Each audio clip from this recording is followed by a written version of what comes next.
Balimao, très très très très urgent et très très très très bonne nouvelle. Donc, bien jeudi 13 octobre 2022, bonne nouvelle Dumambao de Bibi, bonne nouvelle folofolo du malien Tchenamuso, Demsini Makoroba, Aywa, Yusuf Toloba, Noye Dosso, Kanyamorobambe Banyakara, Dono Dugula, Abora, Aye Mali, Suraso, Foka, Asimi Fo, ko vraiment ko ɲinan ku sera ko ka sɛnɛ kɛ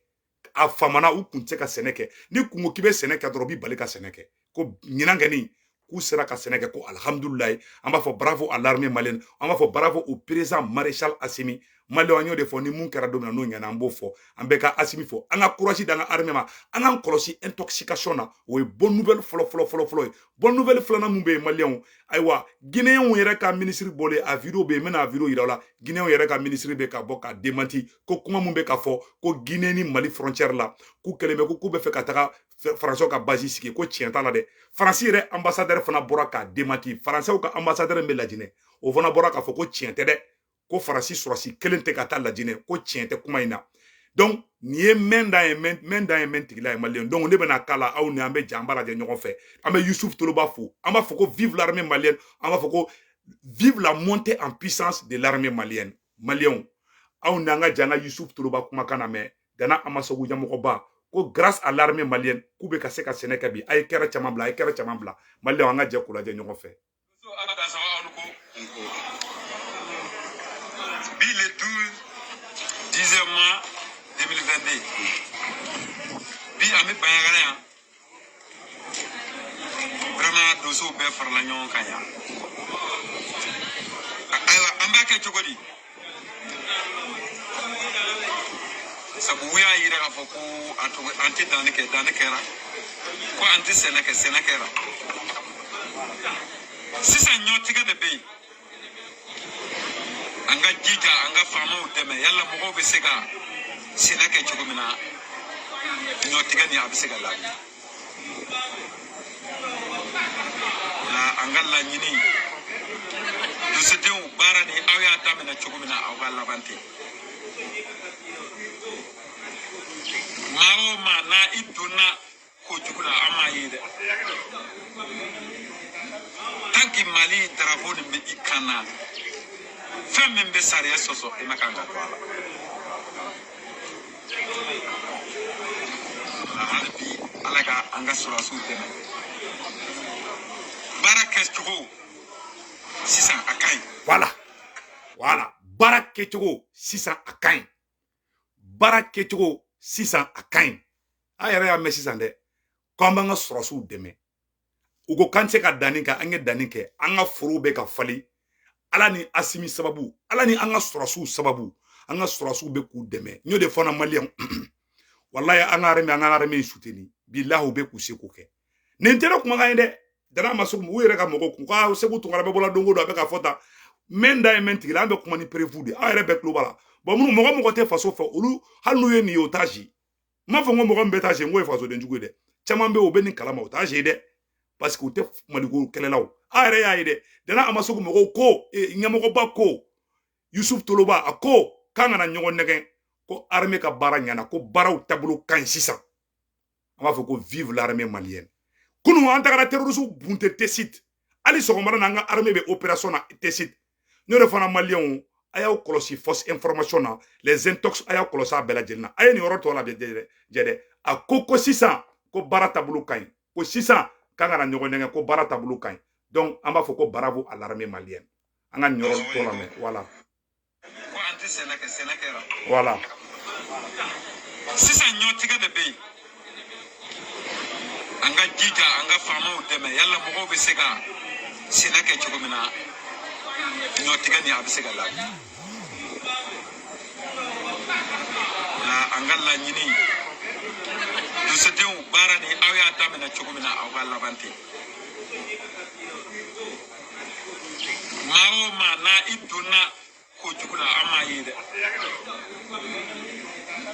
tanki mali drapeau ni be ikana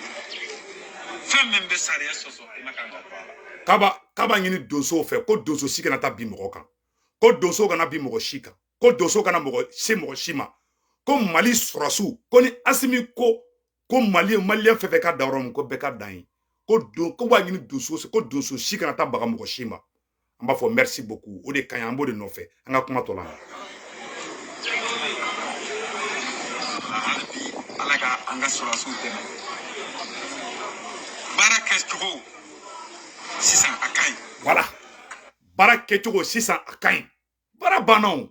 bɛɛ nisɔndiyalen bɛ Asimi kɔrɔ bi bɛɛ nisɔndiyalen bɛ armée malienne kɔrɔ bi y'o de fɔ aw bɛɛ lajɛlen na an y'a kala aw bɛɛ lajɛlen y'a mɛn donc vraiment an bɛ bɛɛ lajɛlen fɔ mɔgɔ si kana décourager Malien an bɛ ka kɛlɛ mun kɛ a kɛlɛ in ma nɔgɔn dɛ armement sugu bɛɛ b'an ka sɔrɔsiw bolo bi mais wagati yɔrɔ dɔ Mali yɔrɔ dɔw bɛ yen peut-être insécurité bɛ se ka caya yen mais armée bɛ ka seko kɛ wa armée b'a seko kɛ ni Ala sɔnna ma o tɛmɛnen kɔfɛ Maliens n bɛna surprise dɔ yira aw la Mali ni Lajinɛ Faransɛw ka média dɔw bɔra ka galon tigɛ a ye tɛgɛrɛ fɔ Mamadi Doumbia kun sa Maliens n ko ne fana n ko cɛfarinw bɛ diɲɛ kɔnɔ sa Maliens n bɛna surprise dɔ yira aw la Maliens Mamadi Doumbia de la Guinée a y'a fo bi ye jeudi 13 octobre 2022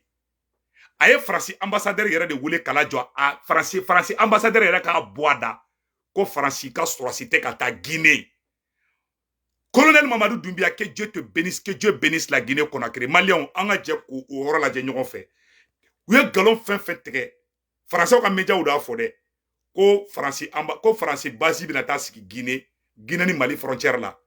Guinée président ɲuman Guinée Sékou Touré denkɛ n'o ye Mamadou Doumbia ye a bɔra a taara Faransɛw yɛrɛ ka ambassadeur yɛrɛ de wele ani ale yɛrɛ ka ministre u bɛɛ ka jɛ k'a fɔ ko tiɲɛ t'a la yara a tɛ tɛmɛ o kan minnu yɛrɛ galon nɔrɔ la ka taa galontigɛla yɛrɛ wele k'a ka fɔ k'a ye galon tigɛ an ka kuma lamɛn yan Maliens. Depuis 2-3 jours,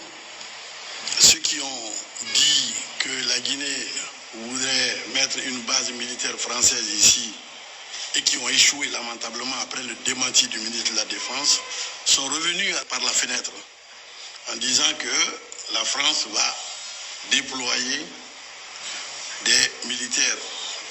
à la frontière entre le Mali et la Guinée. Je voudrais simplement dire que c'est ridicule, simplement ridicule. Les frontières entre le Mali et la Guinée, vous le savez, les Maliens sont là. Ce n'est même plus une frontière. Et la Guinée participe à la sécurisation du Mali, ce pays frère, en envoyant des milliers de soldats depuis cette guerre de 2012 au Mali. Donc, c'est vraiment ridicule de penser que nous allons faire appel à d'autres pays et à la France pour sécuriser cette frontière-là. Le 22 novembre 1970, nous nous sommes battus tout seuls contre l'agression portugaise. En 2000, nous nous sommes battus tout seuls et nous avons gagné contre les agressions des mercenaires qui voulaient prendre la Guinée. Nous avons gagné. Nous avons aidé dans la lutte contre les terroristes partout dans le monde. Donc, c'est ridicule, je dis une fois encore, de chercher à créer la confusion dans la tête du monde en disant que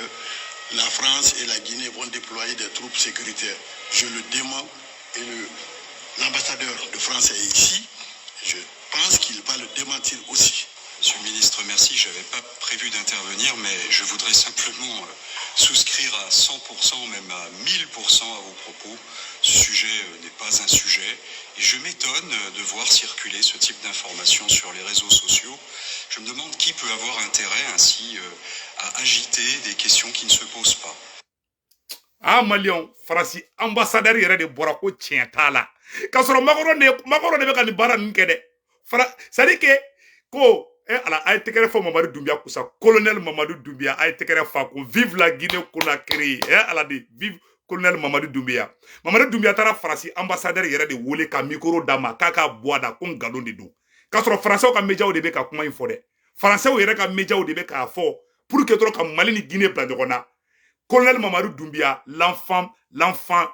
chouchou de Sékou Touré, le fils de Sékou Touré, colonel Mamadou Doumbia de la Guinée, que Dieu te bénisse, que Dieu bénisse la Guinée. A tagara Faransi ambassadeur yɛrɛ ta, ye galon tigɛla yɛrɛ wele k'a ka bɔ k'a ka kuma in galon ye, yɛrɛ a tɛ tɛmɛ o kan dɛ.